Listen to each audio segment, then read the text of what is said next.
Determine the left-sided limit and the right-sided limit and the two-sided limit as x approaches 0 of 1 over x. Each of these involves the limit as x approaches 0 of 1 over x. The first thing to do is try plugging a 0 in for each of the x's. That will give 1 over 0. The 0 in the denominator is not actually a 0. This is a limit, and x is only approaching 0, not actually reaching 0. So that's a small number in the denominator. The limit result of a non-zero number over a 0 is positive infinity or negative infinity. The sign of the infinity often depends on the side the limit approaches from.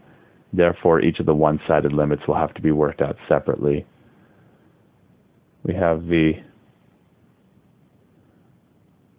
left-sided limit indicated by the negative superscript on the 0, and the right-sided limit indicated by the positive superscript on the 0.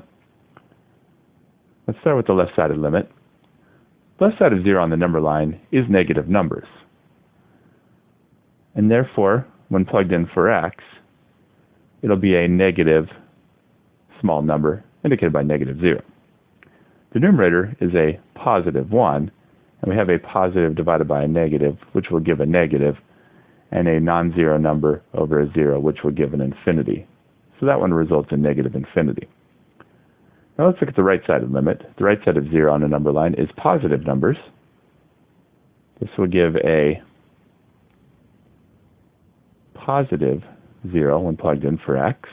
The numerator is a positive 1. A positive divided by a positive is a positive. A non-zero divided by a 0 is an infinity. And that comes out to positive infinity.